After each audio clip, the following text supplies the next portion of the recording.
একটুকুই রক্তাক্ত টুলবক্স তুলে ঢিবির কাছে চলে এলো আসমান। খেয়াল করলো ঢিবির গায়ে হেলান দিয়ে নিজের চোখ বন্ধ করে কানে হাত চাপা দিয়ে কাঁপছে রোজা।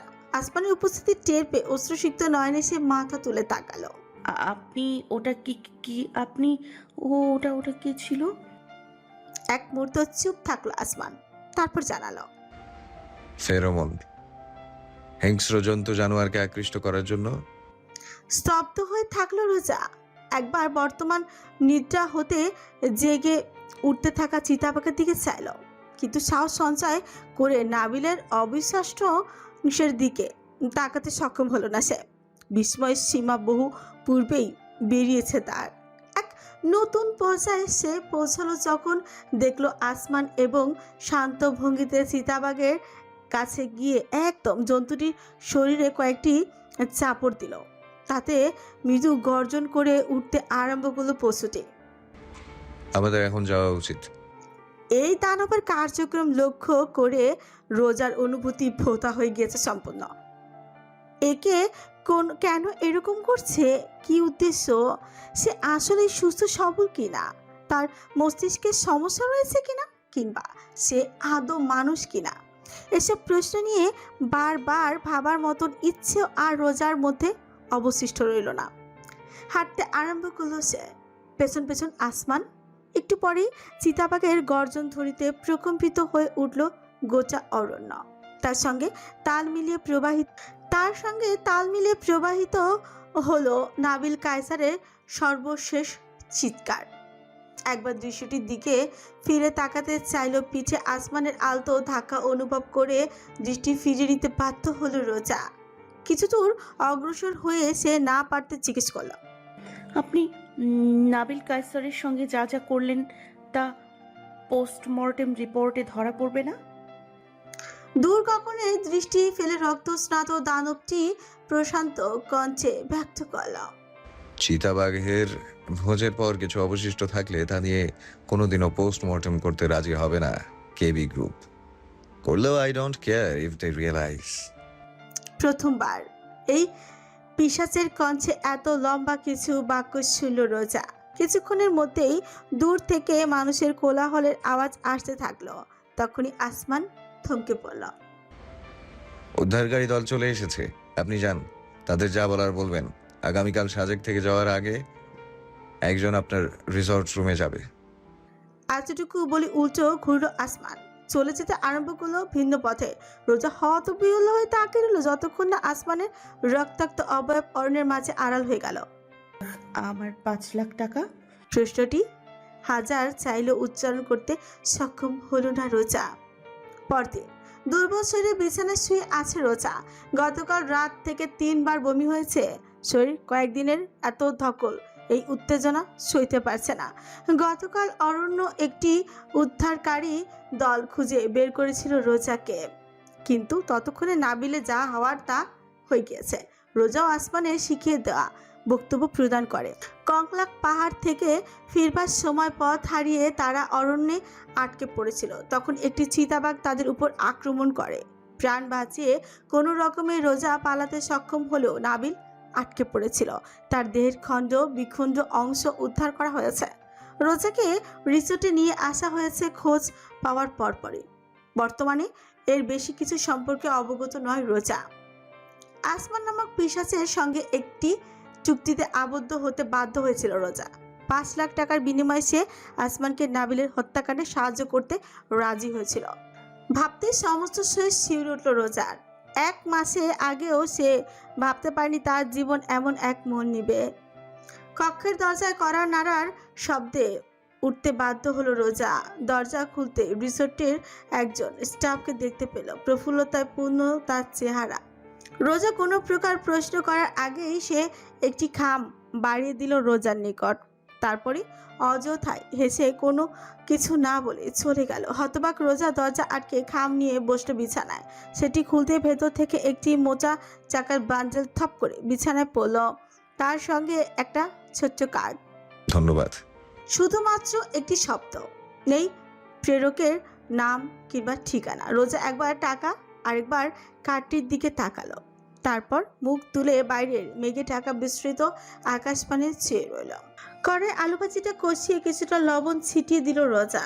দ্রুত হাতে উল্টে দিল অপর চুলায় প্যানে বসানো পরোটাটি।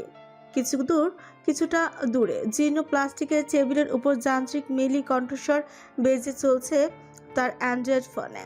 ফেরোমন হলো প্রাণী কর্তৃক নিঃসৃত একটি রাসায়নিক পদার্থ, যা সাধারণত এক প্রাণীর সঙ্গে অন্য প্রাণীর যোগাযোগ রক্ষা এবং তাদের আচরণ নিয়ন্ত্রণ করে থাকে।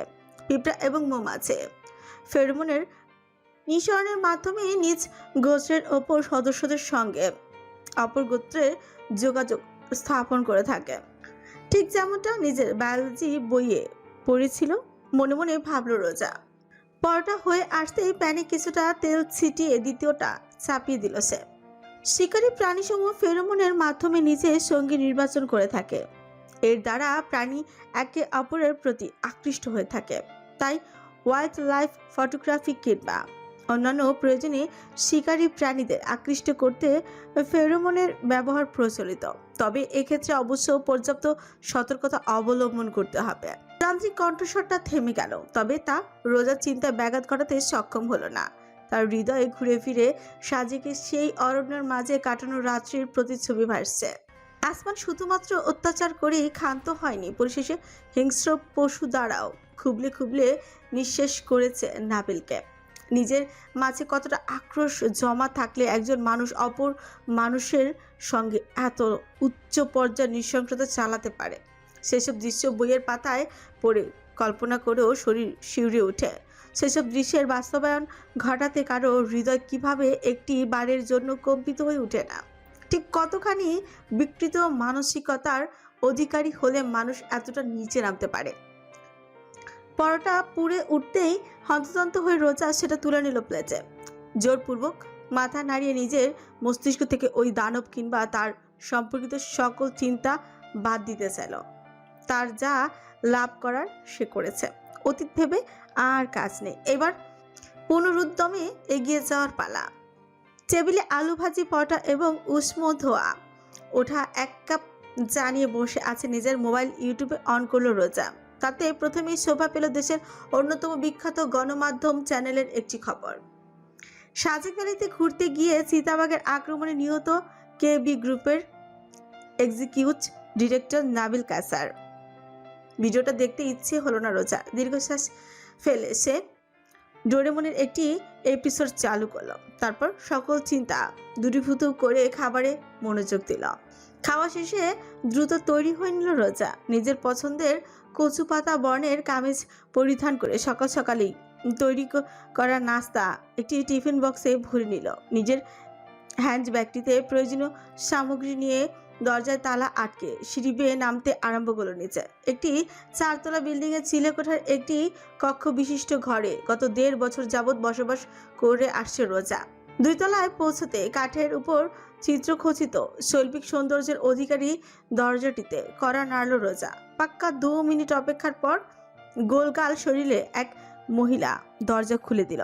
রোজাকে দেখেই তার ভ্রুজোড়া কুঞ্চিত হয়ে উঠল ঘৃণায়। তার বিরক্তি উপলব্ধি করা সত্ত্বেও মিষ্টি করে হাসার চেষ্টা করল রোজা। তারপর নিজের ব্যাগ থেকে একটি খাম বের করে এগিয়ে দিল। গত 2 মাসের ভাড়াটা আন্টি। রীতিমতো ছো মেরে রোজার হাত থেকে খামটি নিয়ে তৎক্ষণাৎ তার সামনেই মহিলাটা টাকা গুনতে আরম্ভ করলো।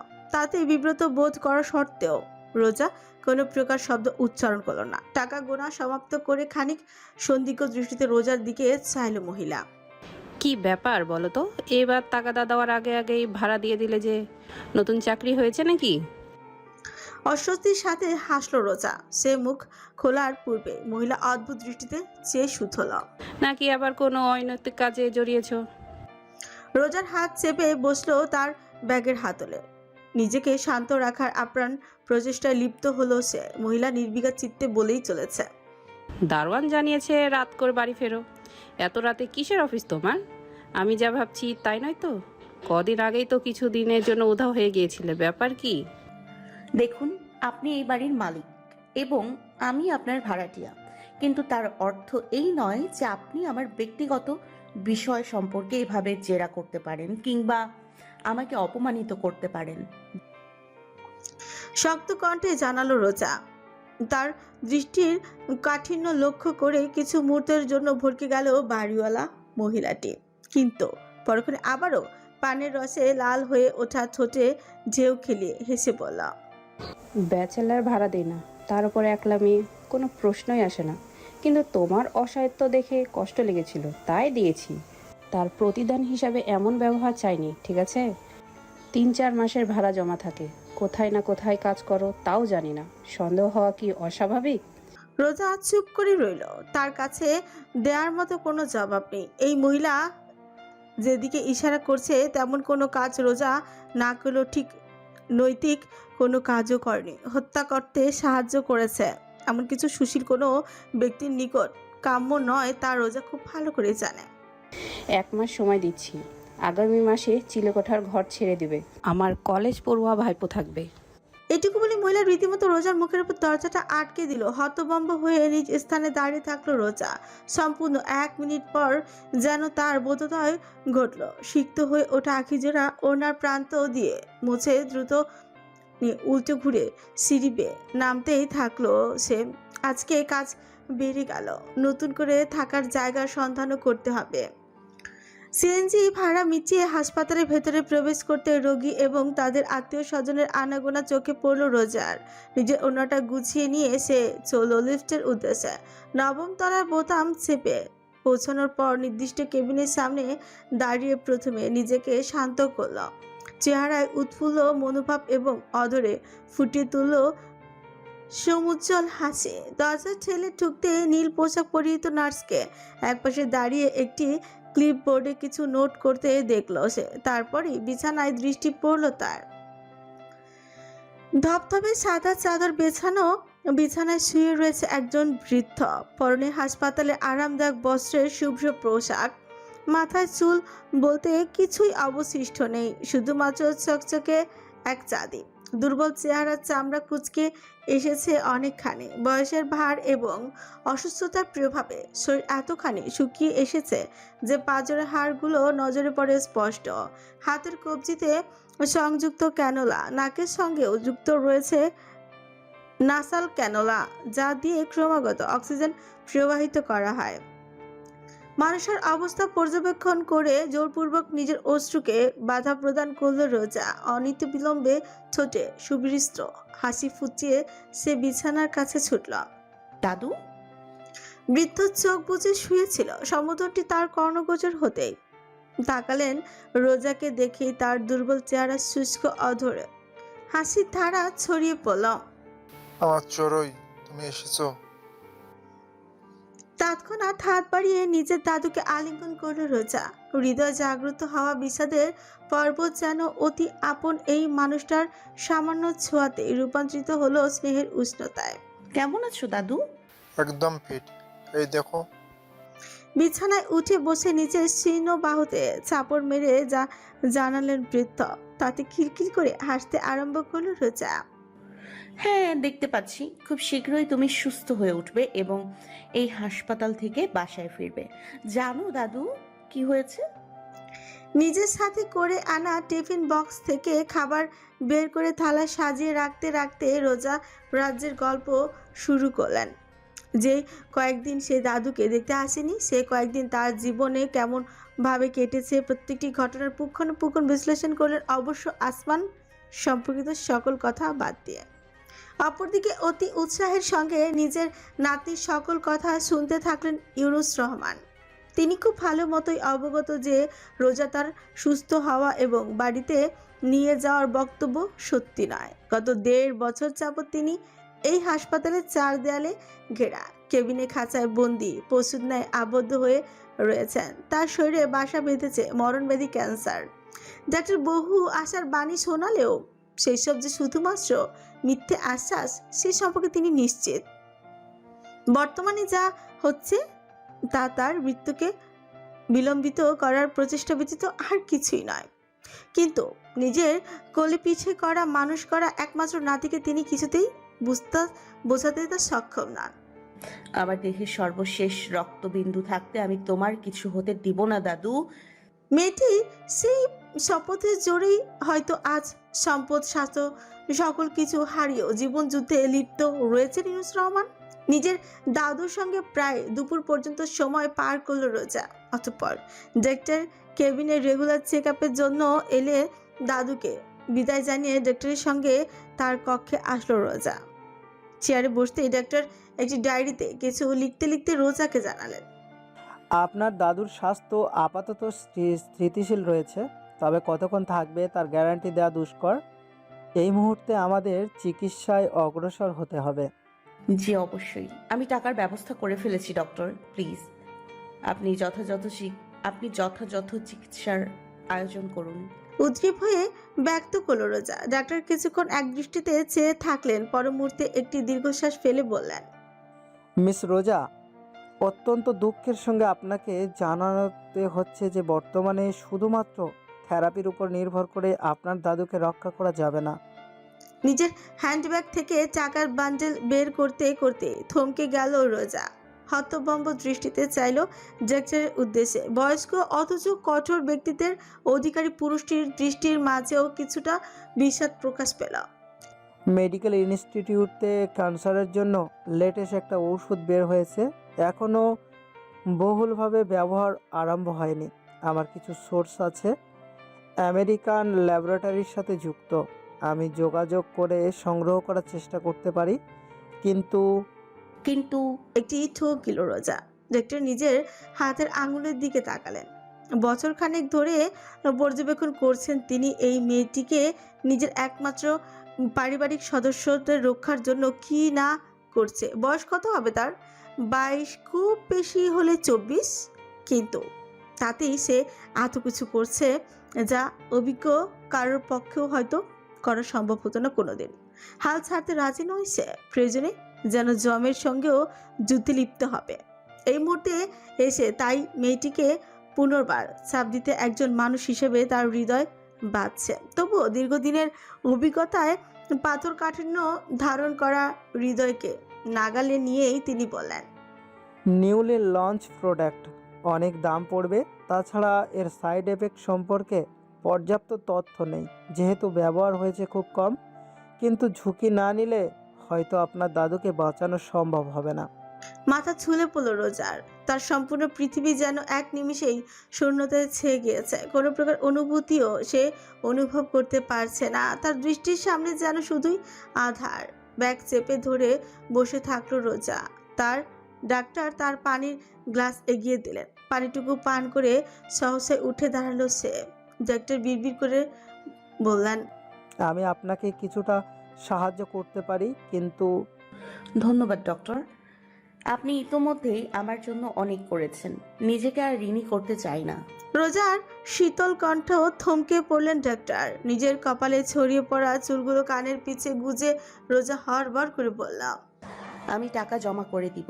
আপনি আপাতত রেগুলার থেরাপি জারি রাখুন। আর নতুন ঔষধের ব্যাপারে আমায় কিছুটা সময় দিন, আমি ঠিক একটা ব্যবস্থা করব। এইটুকু ডক্টরের সঙ্গে দৃষ্টি মেলানোরও সাহস করল না রোজা। সোজা হেঁটে বেরিয়ে গেল কক্ষ থেকে। তার চলে যাওয়ার পথের দিকে তাকিয়ে একটা দীর্ঘশ্বাস ফেললেন ডক্টর। তারপর মনোযোগ দেওয়ার চেষ্টা করে নিজের রিপোর্ট তৈরিতে।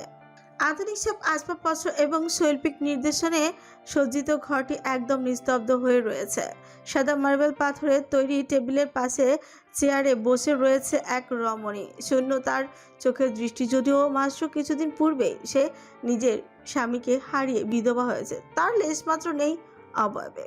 চুলের যত্নের অভাব ঘটেনি, পোশাকেও আভিজাত, এমনকি তীক্ষ্ণ নখেও জলজল করছে কালো বর্ণের নেল পলিশ। শুধুমাত্র দৃষ্টি কিঞ্চিত বিষণ্ণ ইচা। নিজের পুত্রবধূ লামিয়া হাওলাদারের দিকে চেয়ে অন্তরে অদ্ভুত এক বিষাদ অনুভব করলেন বাদশা কায়সার। তার স্ত্রী পুত্র হারানোর শোকে যেখানে রীতিমতো শয্যাশায়ী, সেখানে পুত্রের স্ত্রীর এমন বহিঃপ্রকাশ তাকে জানপ্রাণে অবাক করছে। নিজের শ্বশুরের দিকে চাইল লামিয়া। ভয় কিংবা সম্মানের চিহ্নটুকু নেই তার মাঝে। জবাব দিলেন না বাদশা। চেয়ে রইলেন অদূরে পানে। তার ইচ্ছুক কুঞ্চিত চেহারা অব্যক্ত অনুভূতি প্রকাশ পেল। যথারীতি কোনো উত্তর নেই। লামিয়া অপেক্ষা করলো না, উঠে দাঁড়িয়ে হন হন করে সিঁড়ি বেয়ে উপরে উঠে চলে গেল নিজের রুমের দিকে। অপরদিকে সোফায় হেলান দিয়ে নিঃশব্দে বসে রইলেন বাদশা। যদিও নাবিলকে সন্তান হিসেবে এক কথায় কুলাঙ্গার বলেই সম্বোধন করবেন তিনি, তবুও নিজের ছেলেই তো, নিজের রক্ত।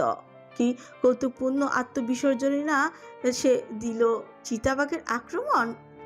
অর্থ এবং ক্ষমতার জোরে ছেলে সম্পর্কিত যে কোনো অভিযোগ কেলেঙ্কারি থেকে তিনি সর্বদাই রেহাই পেয়েছেন। এই জোরেই তাকে সাহায্য করেছে অহেতুক কেস এবং পোস্টমর্টেম থেকে রেহাই পেতে। কিন্তু তিনি জানেন, তার মন বলছে তার ছেলে দুর্ঘটনার শিকার নয়, এর পিছনে ভিন্ন কোনো কাহিনী রয়েছে। ঠিক কত সময় পেরিয়েছে তিনি ঠাহর করতে পারলেন না। হঠাৎ কারো শব্দে তিনি চোখ ঘুরিয়ে তাকালেন। নাবিলের সেক্রেটারি এবং তার নিজের অতি বিশ্বস্ত লোক আকাশ তার সামনে এসে মাথা ঝুঁকে সম্মান প্রদর্শন করলেন। তারপর একটি ফাইল বাড়িয়ে দিল বাদশা কায়সারের দিকে। ফাইলটি নীরবে হাতে নিয়ে খুলতে সর্বপ্রথম এক রমণীর হলুদ শাড়ি পরিহিত একটি ছবি তার দৃষ্টি কাড়ল। রোজা রহমান, ছদ্মনাম সুমি, সাজেক ভ্যালিতে এই মেয়ের সঙ্গে গিয়েছিলেন sir? Hey, do you think she killed my son? আকাশ মেঝের দিকে তাকিয়ে রইল। 5 সেকেন্ডের মাথায় জবাব দিল, কেবি ইন্ডাস্ট্রির শত্রু, সে যত ক্ষুদ্র থেকে ক্ষুদ্রতরই হোক না কেন, যথাযথ শাস্তি তাকে পেতেই হবে। After all, we always create an example. ছবিটার দিকে তাকিয়ে নিজের পুত্রের মৃত্যুর পর এই প্রথম হাসলেন বাদশা কায়সার। সামনে ব্রিফকেসটির দিকে তাকিয়ে রোজা একটা শক্ত ঢোক গেল। বিপরীত প্রান্তে বসে থাকা মধ্যবয়স্ক মানুষটিতে নিজের কফির মগে চুমুক দিচ্ছে আয়েশি ভঙ্গিতে। রোজার জন্য আরেক মগ বরাদ্দ থাকলেও সে তা পানে ইচ্ছুক নয়। কফির স্বাদ ভীষণ তেতো লাগে তার কাছে। এর তুলনায় কড়া লিকার, বেশি চিনি এবং পাউডার দুধ দিয়ে ঘন করে তৈরিকৃত চা তার অধিক পছন্দের। কিন্তু অন্য কারো কাছে তো আর তা চাওয়া যায় না, তাই কোনো কিছু পানে ইচ্ছুক নয় সে। এমন ভঙ্গিতে বসে রয়েছে রোজা। ব্রিফকেসটি আকারে ছোট, চকচকে কালো চামড়া আবৃত। রূপালী রঙের একটি হ্যান্ডেল সংযুক্ত রয়েছে তাতে। ভেতরে কি আছে তা দেখার তীব্র বাসনা হচ্ছে অন্তরে, যা রোজা বর্তমানে দমন করে রেখেছে। মধ্যবয়স্ক ভদ্রলোক রোজার দিকে লাইটারটা বের করলো, একটি সিগারেট ধরাতে ধরাতে বলল, আজ বিকেলের মধ্যে যথাযথ ঠিকানায় পৌঁছে দিস, তোকে আমি 10,000 নগদ দিয়ে দেবো। আর হ্যাঁ, ভুলেও পুলিশের সামনে যেন পড়িস না, ঠিক আছে? ভদ্রলোকের নাম আসাদ উদ্দিন। রোজার দাদু ইউনুস রহমানের এককালের ছাত্র ছিল সে। ছাত্র বলতে উচ্ছন্ন যাওয়া ছাত্র, কিন্তু তবুও তার দাদুর প্রতি অদ্ভুত একটা সম্মান লালন করছেন আসাদ। এর প্রকৃত কারণ রোজার জানা নেই। তার দাদু মানুষটাই অমন ছিলেন। তার সম্পর্কে আসা মানুষগুলো তাকে সম্মান না করে পারতই না, অথচ আজ সেই মানুষটি হাসপাতালে বিছানায় সে মৃত্যুর প্রহর গুনছে। দাদু সুস্থ থাকাকালীন এই লোকের সঙ্গে কালভদ্র দেখা সাক্ষাৎ হতো। সে কোন ধরনের কাজকর্মের সঙ্গে যুক্ত তা অনুধাবন করে ইউনুস রহমান সর্বদাই তাকে এড়িয়ে চলতে চাইতেন। তথাপি অমায়িকতা কোনোদিনও পরিত্যাগ করেননি। তার অসুস্থতার প্রথম দিকে আসাদ সহযোগিতা করতে চাইলেও ইউনুস রহমান তা গ্রহণে অস্বীকৃতি জানান। চাইলেও আসাদের এরপর কিছুই করার থাকেনি। কিন্তু তিনি ভাবেননি যে তার ছোট থেকে প্রাপ্তবয়স্ক হতে দেখা মেয়েটি একদিন তারই দ্বারস্থ হবে, সাজের আবেদন নিয়ে নয়, বরং কাজের সন্ধানের উদ্দেশ্যে। রোজা ব্রিফকেসটি নিজের কোলের উপর তুলে নিল। এতে কি আছে তা জিজ্ঞাসার লক্ষণ প্রদর্শন করলো না। জানে কোনো লাভ নেই। অবশ্য এতে যে অবৈধ কিছু রয়েছে তাতে কোনো সন্দেহ নেই, নইলে শুধুমাত্র একটি জিনিস নির্দিষ্ট স্থানে পৌঁছে দেওয়ার জন্য এতগুলো টাকা তাকে দেওয়া হতো না। ব্রিফকেসটি নিয়ে উঠল রোজা। ঠিক আছে আসাদ আঙ্কেল, আমি তাহলে আসলাম। আসাদ সিগারেটে ফুঁকতে ফুঁকতে একদৃষ্টিতে তাকিয়ে রইল রোজার দিকে। তারপর অ্যাস্ট্রেতে ছাই ফেলে বললেন, কাজটা করার জন্য লোকের অভাব নেই, কিন্তু তোকে দিয়েছি তার 2টি কারণ রয়েছে। এক, নিষ্পাপ নিরীহ দেখতে নারীদের খুব সহজে কেউ সন্দেহ করে না। তুই চাইলে বিপদে পড়লেও ভিন্ন পন্থা অবলম্বন করে মুক্ত হতে পারিস। রোজা মাথা নেড়ে সম্মতি জানালো। এবং 2, আমি জানি তোর টাকার প্রয়োজন, তাই যদি তুই চাস এরপর আমার কাছে আসিস, আমি তোকে এই ধরনের ছোটোখাটো কাজ ধরিয়ে দেব। সৎ পথ থেকে উপার্জনের তুলনায় অনেক বেশি পাবি। আসাদের উচ্চারিত শেষ বাক্যটি রোজার হৃদয় উত্থালিত করে তুলল। কিছু মুহূর্তের জন্য অবৈধ পথে উপার্জন বেশি হলেও বা কি, সে যা করছে তা তো পাপাকার্যই, তাই না? কিন্তু এছাড়া আর কি বা করার কোনো উপায় রয়েছে তার নিকট? না, নেই। নিজের দাদুকে বাঁচানোর জন্য নিজের সম্মান বিক্রির মতন কদর্য সিদ্ধান্ত গ্রহণ করেছিল রোজা। সেই তুলনায় এই ধরনের কার্যক্রম হয়তো কিছুই না। ঠিক আছে আঙ্কেল, আপনাকে ধন্যবাদ। বেশিক্ষণ আর অপেক্ষা করলো না রোজা। ব্রিফকেস সঙ্গে নিয়েই বেরিয়ে পড়ল। সে চলে যেতেই সোফায় শরীর এলিয়ে দিয়ে নিজের ফোন বের করলেন। নম্বর ডায়াল করতে তৃতীয় রিং হবার পর তা রিসিভ হলো। ওপাশ থেকে কেউ কিছুই বলল না, নীরব। আসাদ বিড়বিড় করলেন, ডেলিভারি আজকে পৌঁছে যাবে। এতটুকু ওপাশ থেকে ফোন কেটে দেওয়া হলো। সাদা বনের শিফনের ওনা শরীরে জড়িয়ে লম্বা বিনুনি পাকিয়েছে রোজা। কানে গুজে নিয়েছে 10 টাকা খরচা করে কেনা তাজা একটি গোলাপ। আয়নায় বহুবার নিজেকে দেখেছে। বাইরের যে কেউ মনে করবে প্রেমিকের সঙ্গে সাক্ষাৎ করার উদ্দেশ্যে সেজে গুজে বেরিয়েছে কোনো রমণী। সিএনজির সঙ্গে দরদাম করে নির্দিষ্ট গন্তব্যে রওনা হয়ে গেল সে।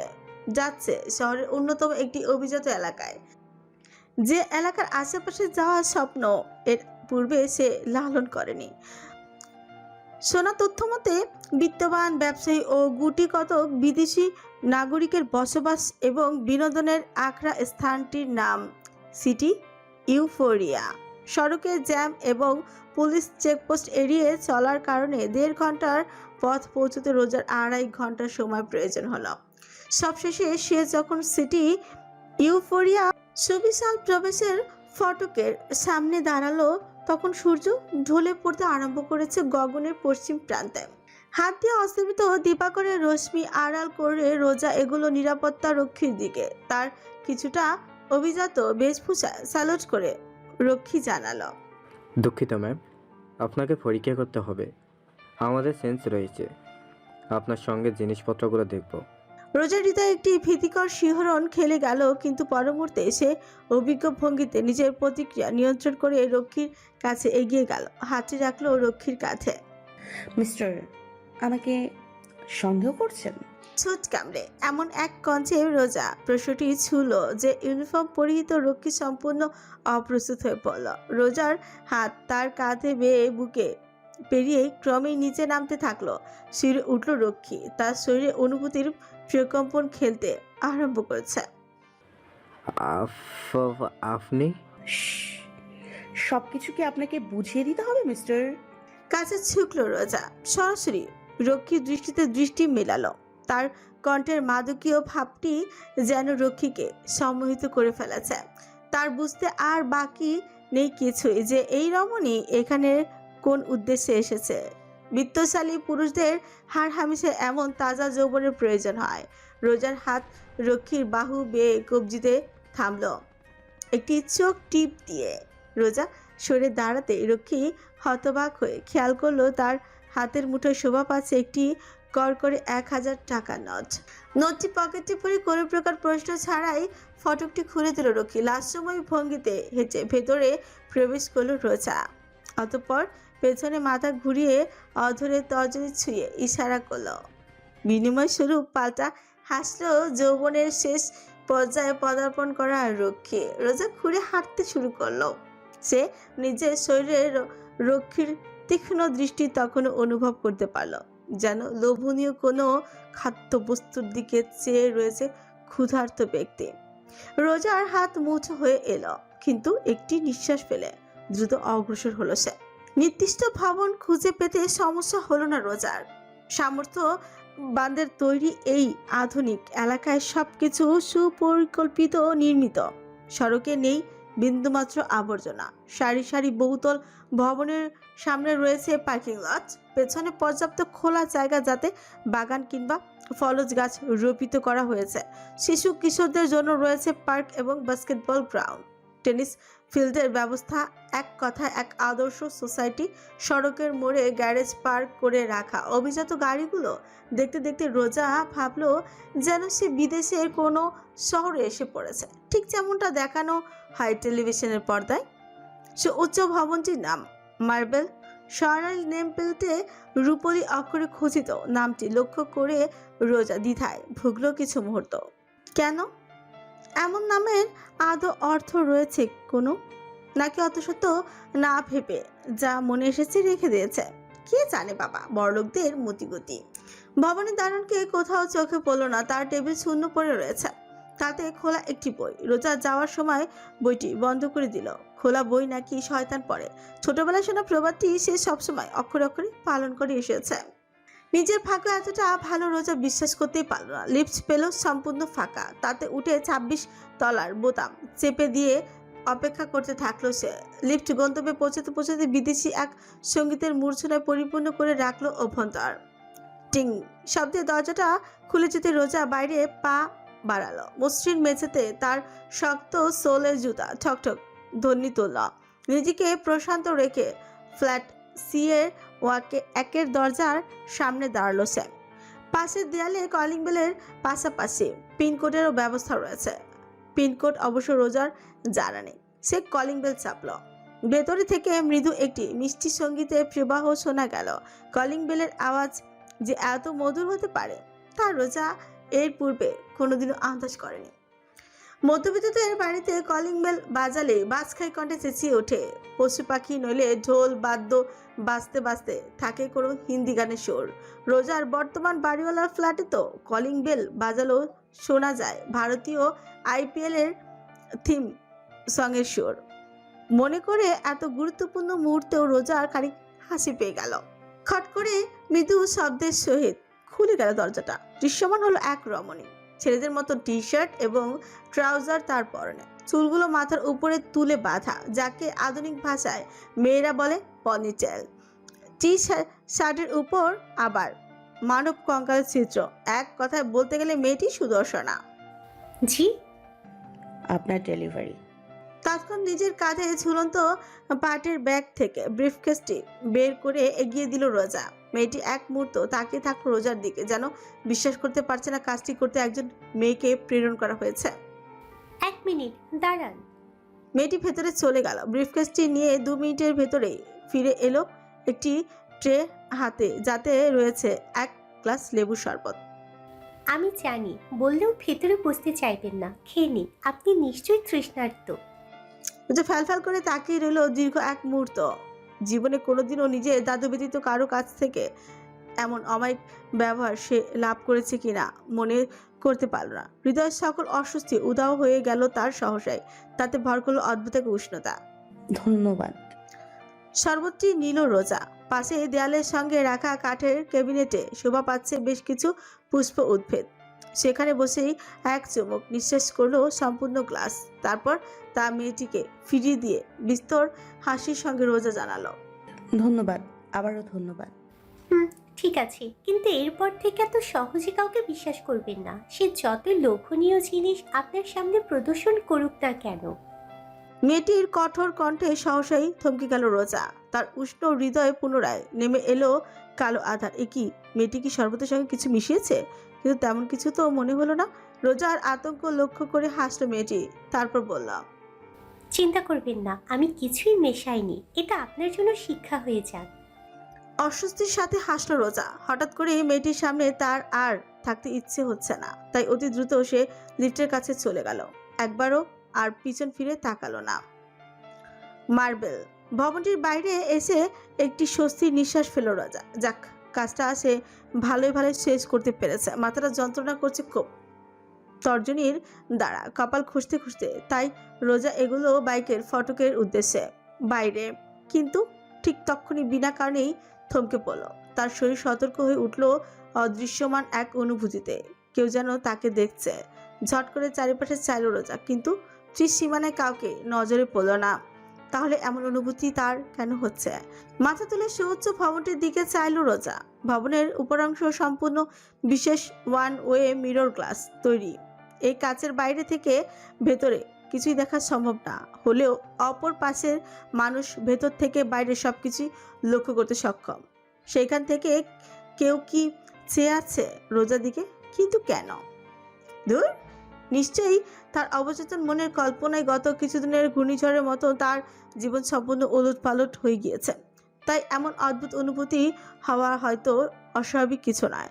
জোরপূর্বক নিজের হৃদয়কে বুঝ দিয়ে দ্রুত অগ্রসর হলো রোজা, যা যত তাড়াতাড়ি সম্ভব সে এই স্থানটি ত্যাগ করতে চায়। হাত ঘড়িতে সময় রাত 11:30।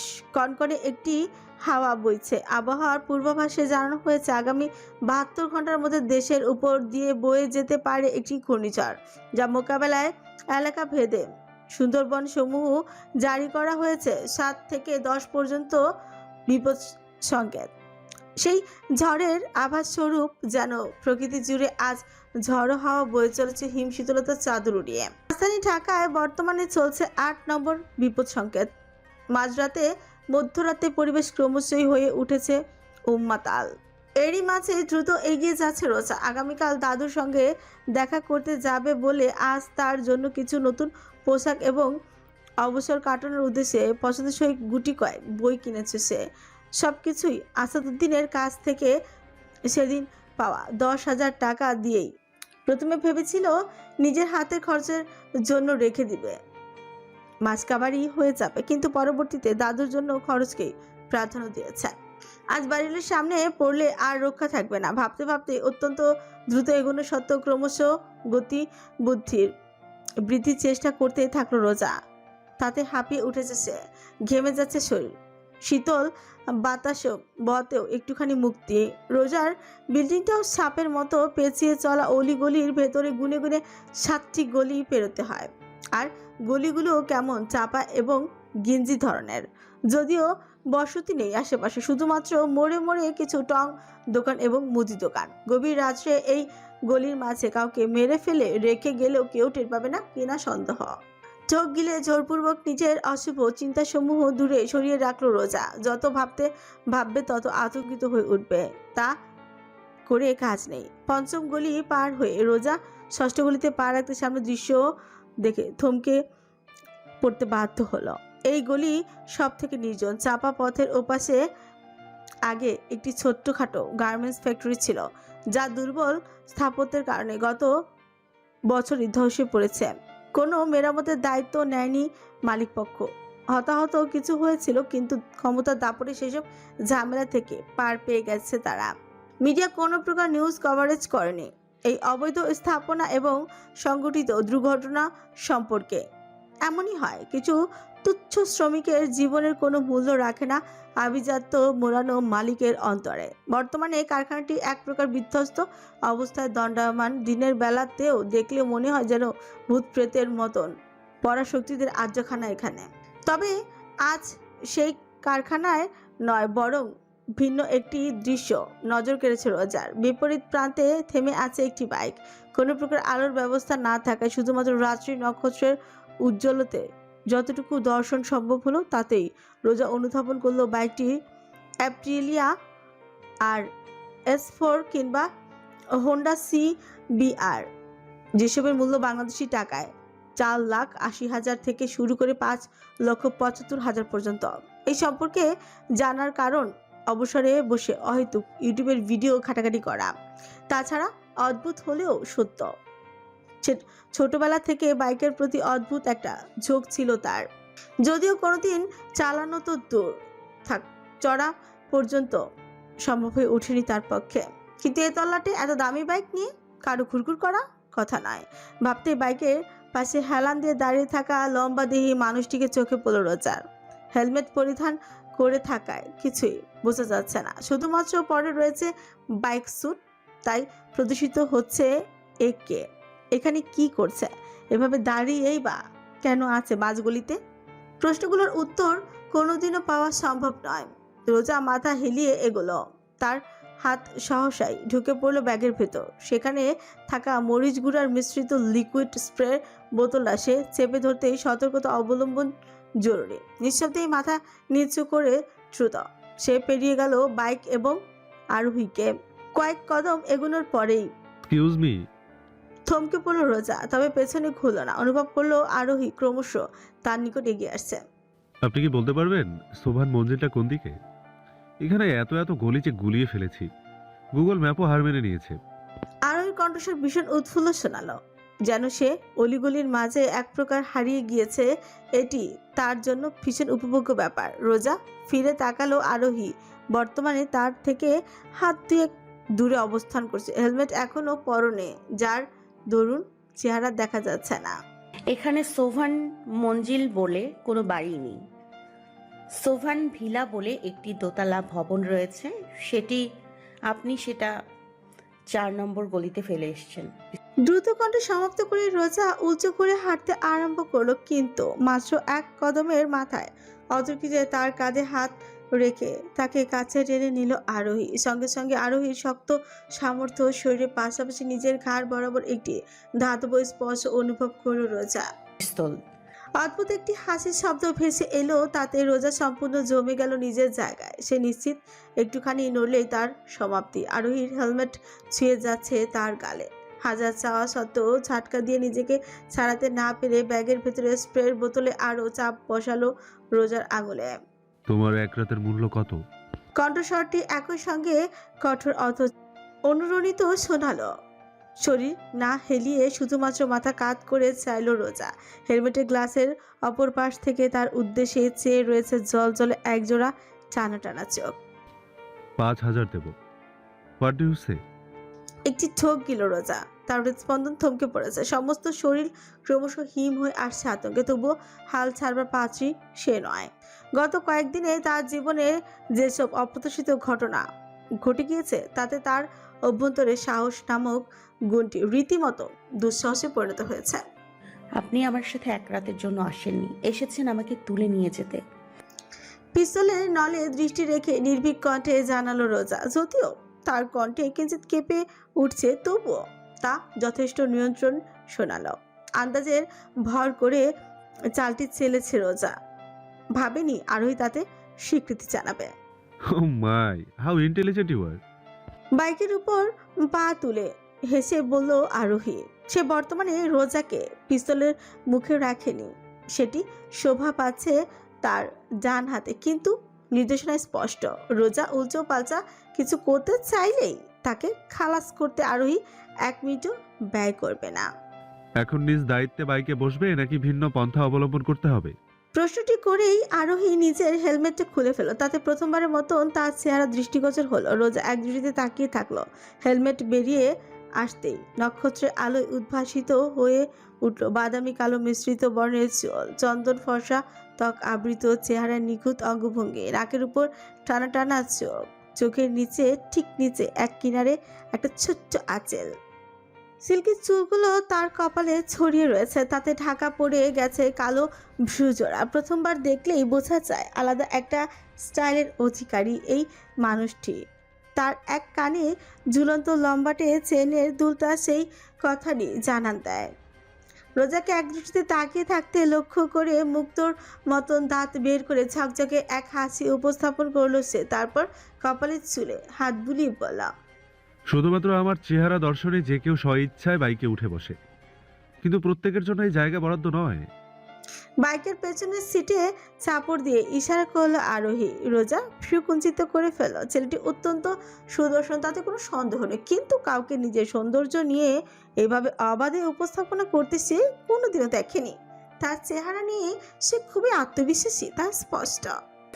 আমার কাছে কি চান? আমি অতি সাধারণ এক মেয়ে, কি লাভ হবে আমাকে তুলে নিয়ে গেলে? রোজা প্রশ্ন ছুটতে আরোহী যেন বিরক্ত হলো। ছাপ দিয়ে বাইক থেকে নেমে অগ্রসর হলো। সাধারণ কি অসাধারণ তা তো সময় বলে দেবে। তৎক্ষণাৎ কাজটা করার সিদ্ধান্ত নিল রোজা। তার বুক তুড়ু করে কাঁপছে, সমস্ত শরীর অবশ্যই আসতে চাইছে, কিন্তু সে অত সহজে হাল ছাড়তে রাজি নয়। আরোহী তার কাছে পৌঁছাতে রোজা অতর্কে দেয়, নিজের স্প্রে ছুড়ে দিল তার মুখ বরাবর। কিন্তু তার গতির তুলনায় ক্ষিপ্র আরোহী প্রতিক্রিয়া করলো। তৎক্ষণাৎ মাথা নুয়ে রোজার বাহু চেপে ধরে মুহূর্তে স্প্রে বোতলটা ফেলে দিল তার পায়ের কাছে। পড়তে এক লাথিতে সেটাকে পাঠিয়ে দিল অজানা ঠিকানায়। তুমি খুব দুষ্টু দেখছি মেয়ে। কথাটা হাস্যজনক চেহারায় বলল, রোজার বাহুতে তার জোর চাপই বলে দিল যে সে কতটা বিরক্ত কিংবা ক্রোধান্বিত হয়েছে। রোজাকে খুঁড়িয়ে নিজের সঙ্গে চেপে ধরে তার কানে ফিসফিস করে বলল, মনে হচ্ছে একটু বেশি স্নেহ করে ফেলেছি, তাই এমন দুঃসাহস দেখানো হচ্ছে। আমাকে ছেড়ে দিন, আমি চিৎকার করব কিন্তু। শ্শ্, একদম চুপ। আমার উপর কিন্তু প্রয়োজনে খুন করার অর্ডারও আছে। পিস্তলের নলটি এসে ঠেকলো রোজার গাল বরাবর। এক শীতল শিহরণ খেলে গেল তার শিরদাঁড়া চড়ে। তবে কি এই কি শেষ? প্রথমে নৃশংস এক হত্যাকাণ্ডের সাক্ষী হওয়া, সাজেক ভ্যালি পর্যন্ত গিয়ে মানুষ হত্যায় সহযোগিতা করা, আর এখন অপহরণ। কি হচ্ছে তার জীবনে? এক্ষুনি বাইকে উঠবে, নয়তো। বলতে বলতে হঠাৎই থমকে গেল আরোহী। রোজার সঙ্গে সে এক প্রকার লেপ্টে থাকার দরুন তার শারীরিক কম্পন স্পষ্ট টের পেল রোজা। মাথা উঁচু করে আরোহীর চোখ জোড়া এক অভাবনীয় দৃষ্টি লক্ষ্য করল সে। সেই দৃষ্টির উদ্দেশ্য অনুসরণ করে করে চাইতে দৃশ্যপটে তৃতীয় ব্যক্তির উপস্থিতি আবিষ্কার করল রোজা। গলির একদম সম্মুখ প্রান্তে ভাঙা দেয়ালের পাশে দণ্ডায়মান কেউ। ঠিক পাশেই ঝুলন্ত একটি মাত্র চিমচিমে বাতির হলদেটে আলোতে তার অভাব দৃষ্টিগোচর হচ্ছে স্পষ্ট। ব্যাগি জিন্স এবং টি শার্ট পরনে, মাথা আবৃত ক্যাপে, চেহারা আড়াল হয়ে রয়েছে ফেস মাস্কের অন্তরালে, যা তার সম্পূর্ণ গ্রীবা দেশ পর্যন্ত ঠেকে রেখেছে। অদ্ভুত কোনো কারণে অভাবটি রোজার পিছন পর্যন্ত ঠেকল। মিলিয়ে নেওয়ার চেষ্টা করলো সে। প্রশস্ত কাঁধ, চাপা কোমর, ত্রিভুজ আকৃতির শারীরিক অবকাঠামো। রোজার মস্তিষ্ক যেন উপলব্ধি কার্যক্রম বন্ধ করে দিল সহসায়। আসমান! যত ভুলই হোক না কেন, তার কৃষ্ণ গহ্বরের ন্যায় শোষণ ক্ষমতা সম্পূর্ণ আখিজোড়ার হিম শীতল এক রক্ত পিপাসু দৃষ্টি রোজা কোনোদিনও ভুলতে পারবে না। আসমান এখানে কি করছে? কিভাবে এসেছে? কেনই বা এসেছে? এসব প্রশ্নের উত্তর লাভের কোনো প্রকার অবকাশ নেই আপাতত। রোজার আগে বর্তমান পরিস্থিতি থেকে মুক্তি লাভ করতে হবে। আরোহী তৃতীয় ব্যক্তির উপস্থিতিতে ভরকে গিয়েছে এই সুযোগ। শরীরের সবটুকু শক্তি একত্রিত করে রোজা ঝটকা দিয়ে উঠল। তাতে তাকে ছাড়তে বাধ্য হলো আরোহী। ছিটকে গেল পিছনে। সময় নষ্ট ব্যতীত ছুটতে গেল রোজা, কিন্তু তার পরনে ওড়না, দুই প্রান্ত এক নজরে একত্রে নিজের হাতের মুঠোয় আবদ্ধ করে দিয়ে টান দিল আরোহী। তাতে ছিটকে পড়ল রোজা তার বাইকের উপরে। মাথাটা ঠুকে গেল তার শীতল ধাতুতে। ওড়নাটি দিয়েই তার কণ্ঠ পেঁচিয়ে ফেলল আরোহী। ঘাড়ে হাত রেখে চেপে ধরে রাখলো উবু হওয়া অবস্থায়। রোজা একটুখানি আশায় চাইলো আসমানের দিকে। সে কি রোজাকে চিনতে পেরেছে? যদিও নাবিলের হত্যার ঘটনাটির প্রায় 1 মাস পেরিয়ে গেছে, কিন্তু এই 1 মাসে ভোলার কথা নয় নিশ্চয়ই। সে কি রোজাকে মানুষ হিসেবে হলো একটু সাহায্য করবে না? উল্টো ঘুরে গেল আসমান। রোজাকে হতবিহ্বল করে দিয়েছে। পুনরায় গলির অভিমুখে হাঁটতে আরম্ভ করলো, যেন কিছুই হয়নি, কোনো দৃশ্যই সে উপলব্ধি করেনি। ক্রোধ এবং হতাশায় রোজার নয়নে অশ্রু জমলো। দুহাত মুষ্টিবদ্ধ করে সে নিজেকে নিয়ন্ত্রণের আপ্রাণ চেষ্টা চালালো। কার কাছে কি আশা করেছিল সে? একজন পশুর কাছে মনুষ্যত্ব আশা করাই মহা বোকামি নয় কি? আসমান! আসমান প্লিজ! কোনো কিছু বুঝে ওঠার আগে রোজার কণ্ঠে তো নির্গত হলো সাহায্যের সর্বশেষ আবেদনটি। পরক্ষণে রোজা নিজের মুখে নিজেই হাত চাপা দিল। কার কাছে সাহায্য চাইছে সে, যে সব দেখেও মুখ ফিরিয়ে নিয়ে গেল তার কাছ থেকে? এতটা অধঃপতন তার কবে ঘটল? অবশ্য ততক্ষণে একসঙ্গে দুইটি ঘটনা ঘটে গিয়েছে। গলির মুখে প্রায় আড়াল হয়ে যাওয়া আসমান থমকে দাঁড়িয়েছে, যদিও এখনো পিছনে ঘুরে তাকায়নি। অপরদিকে রোজাকে ধরে রাখা আরোহী স্থির হয়ে গিয়েছে, হাতের বাঁধনও তার ঝিলা হয়ে এসেছে অনেকখানি। কি ব্যাপার? রোজা মাথা হেলিয়ে তার দিকে অবিশ্বাস্য এক বিস্ফোরিত দৃষ্টি দেখতেই পেল। আসমান ভাই, তুমি? অদ্ভুত হলেও সত্য, আরোহী এরপর হঠাৎ করেই রোজার ওপর থেকে নিজের সবটুকু আগ্রহ যেন হারিয়ে ফেলল। তার সমস্ত আগ্রহ কেন্দ্রীভূত হলো আসমানের উপর। গলির প্রান্তে তখনও পিছন ঘুরে দণ্ডায়মান আসমান। আরোহী রোজাকে ছেড়ে কয়েক কদম অগ্রসর হলো। আসমান ভাই, আমি নিহাদ। ঘুরে তাকালো আসমান। কোনো প্রকার শব্দ উচ্চারণ না করে চুপচাপ এগিয়ে আসলো আসমান সামনে। অপরদিকে পালানোর মোক্ষম সুযোগ পাওয়ার সত্ত্বেও দ্বিধান্বিত অবস্থায় বাইকের পাশে দাঁড়িয়ে থাকলো রোজা। ব্যথায় তার কপাল চঞ্চল করছে, গলায়ও চাপ পড়ছে। তবুও সেসব ভুলে সে চেয়ে আছে তার জীবনের সম্পূর্ণ অপ্রয়োজনীয় দুজন পুরুষের অদ্ভুত আচরণের দিকে। পরিস্থিতি উত্তেজনায় পালানোর চিন্তা যেন তার মাথা থেকে বেমালুম বেরিয়ে গিয়েছে। আসমান নিহাত নামক বাইক আরোহীর 3 হাত দূরে থমকে দাঁড়াতেই একে অপরের মুখোমুখি হলো তারা। নিহাত আসমানের তুলনায় কয়েক ইঞ্চি লম্বা। সে যাই হোক অদ্ভুতভাবে আসমানের সামনে দাঁড়িয়ে ক্রমশই তার নয়ন ভিজে উঠতে শুরু করেছে। ভগ্ন কণ্ঠে সে আসমানকে হাঁপাত মস্তক পর্যবেক্ষণ করি সে বলল, তুমি তুমি বেঁচে আছো আসমান ভাই? আমি ভেবেছিলাম। জবাব দিল না আসমান, শুধু নির্বিকার ভঙ্গিতে তাকিয়ে রইল নিহাতের দিকে। নিহাত অতি দ্রুত নিজের আবেগ নিয়ন্ত্রণ করে পেছনে রোজার দিকে চাইল। তাকে উদ্দেশ্য করে আসমানকে জিজ্ঞেস করল, ওকে চেনো? হ্যাঁ। এক শব্দে উত্তর করল আসমান। তাতে অদ্ভুত স্বস্তি পেল রোজা। যাক, অন্তত অস্বীকার করেনি। নিহাত কিছু সময় নিল, যেন কিভাবে কথা বলবে গুছিয়ে উঠতে পারছেন। আচ্ছা, ভাববার বিষয় না? নাবিল এবং এই নিহাত উভয় আসমানকে দেখার পর সর্বপ্রথম অবিশ্বাস প্রকাশ করেছিল সে বেঁচে আছে বলে। এর অর্থ কি? বাকি সকলের কাছে কি আসমান বর্তমানে মৃত? চিন্তাটি সহসাই গোত্তা খেয়ে গেল রোজার মস্তিষ্কে। তুমি জানো ওই মেয়েকে আমি কেন তুলে নিয়ে যেতে এসেছিলাম? নিহাত প্রশ্নটি করল বহু ভাবনা চিন্তার পর।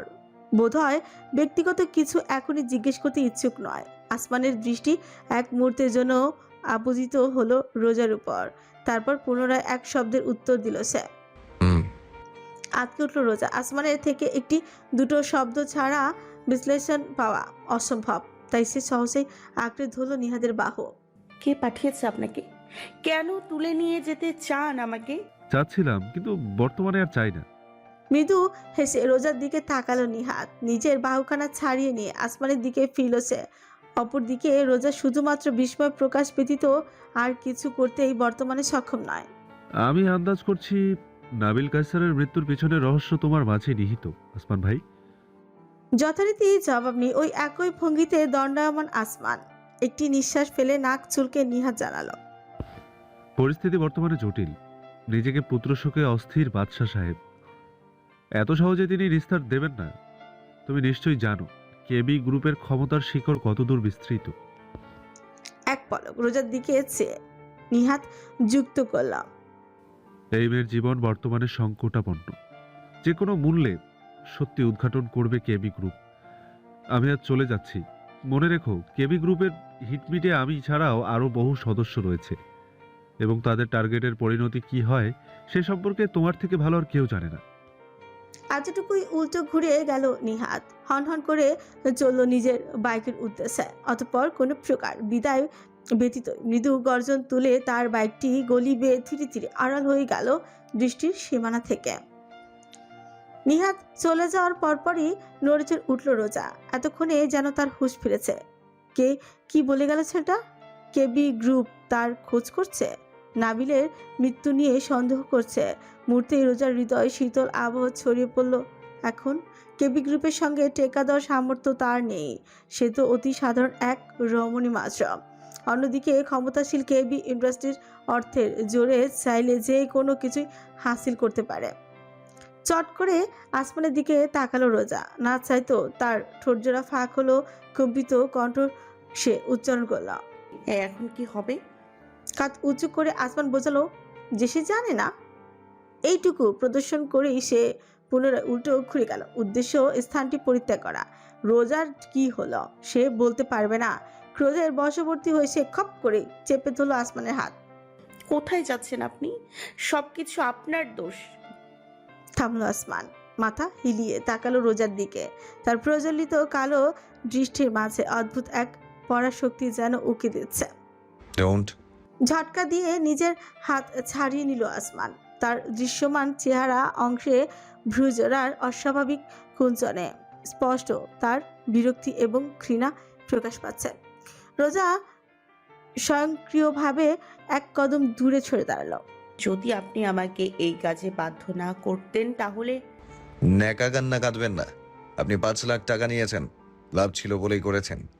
আসমানের অনুভূতিহীন গভীর কণ্ঠস্বরে রোজার চোখে জমাকৃত অশ্রুর ফোঁটা উপচে প্রবাহিত হওয়ার পূর্বে সে জোরপূর্বক তা মুছে নিল। আমার কি হবে এখন? জানি না। ভাবনা ছাড়াই একই শব্দে উত্তর দিল আসমান। জবাব শুনে রোজার অধরে বিষণ্ণ হাসি ফুটে উঠল। জগতে মানুষ সর্বদা একলা, তার নিজের পথ নিজেকেই চলতে হয়।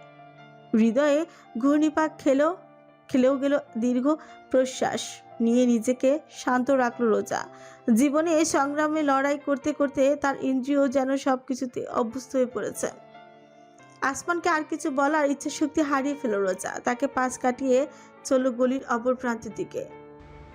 আপনি ওইদিকে কোথায় যাচ্ছেন? আপনার বাড়ি তো এইদিকে। পিছন ঘুরল রোজা।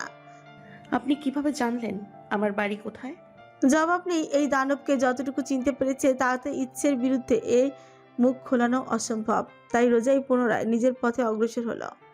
আমার বাড়ির ঠিকানা যেমন আপনার কাছে আছে তেমনি নিশ্চয়ই কেবি গ্রুপের কাছেও আছে।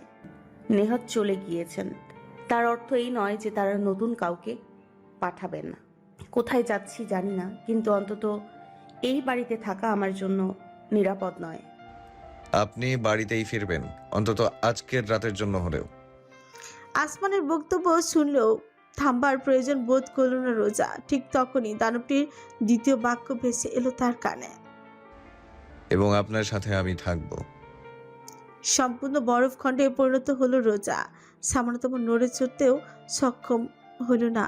সে কি আদৌ ঠিক শুনেছে নাকি তার মস্তিষ্কের কল্পনা? ঘড়ি কাঁটা বর্তমান সময় নির্দেশন করছে 12টা 20। বাইরে ইতিমধ্যে আসন্ন ঘূর্ণিঝড়ের কারণে বজ্রপাত শুরু হয়েছে। থেকে থেকে ঝলকানি চমকিত হয়ে উঠছে সমস্ত আকাশ, তার সাথে মৃদু মেঘের গর্জন। ভবনের সিঁড়িতে যখন রোজা পা রাখলো তখনই মনে প্রাণে একটাই প্রার্থনা করতে লাগলো, যেন কিছুতেই বাড়িওয়ালির মুখোমুখি নয়। তার অনুসরণে রয়েছে নির্বিকার আসমান। সিঁড়ি বেয়ে উঠতে উঠতে রোজা আতঙ্ক বাস্তবে পরিণত হলো। ঠিক সিঁড়ি সম্মুখে দাঁড়িয়ে বাইরের অবস্থা দেখতে পান চিবুচ্ছেন বাড়িওয়ালি। রোজা এবং আসমানকে দেখে তার গোলগাল চোখগুলো রীতিমতো কপালে গিয়ে ঠেকল। আন্টি, আপনি যা ভাবছেন তাতে তা না। অতর্কিতে বলে বসলো রোজা। যদিও মহিলা একটিও প্রশ্ন করেনি, তাতে যেন পুনরায় তেলেবেগুনি জ্বলে উঠেছে। বের হ, এক্ষুনি তুই বের হবি আমার বাড়ি থেকে। তার চেঁচিয়ে ওঠার শব্দে আশেপাশের ফ্ল্যাট থেকেও লোকজন বের হতে লাগলো। সবাই হতভম্ব হয়ে রয়েছে। রীতিমতো লোক জড়ো করে ফেলেছে বাড়িওয়ালির বাজখাই কণ্ঠস্বর। লজ্জা রোজা নিজের জায়গায় দাঁড়িয়েও থাকতে পারছে না, আঁকড়ে ধরে রেখেছে রেলিং। রোজা, তুমি? আমি ভাবিনি তুমি এমন। এই সম্পূর্ণ ভবনে একমাত্র এক মহিলা না রোজাকে স্নেহ করত, সেও যখন এই কথা বলল তখন রোজা না পারতে বলি উঠল, না আন্টি, বিশ্বাস করুন। খদ্দের ধরে এনে আবার বড় বড় কথা কি বলবে তুমি এখন? আমার খালাতো চাচাতো ভাই এ? বাড়িওয়ালির তেজস্বী ভঙ্গিতে প্রশ্ন ছুড়তে হঠাৎ অগ্রসর হলো আসমান। একদম নির্বিকার কণ্ঠে জানালো, স্বামী। প্রকৃতির এমনই লীলা খেলা যে ঠিক একই সময়ে অদূরে একটি বাজ পড়ল।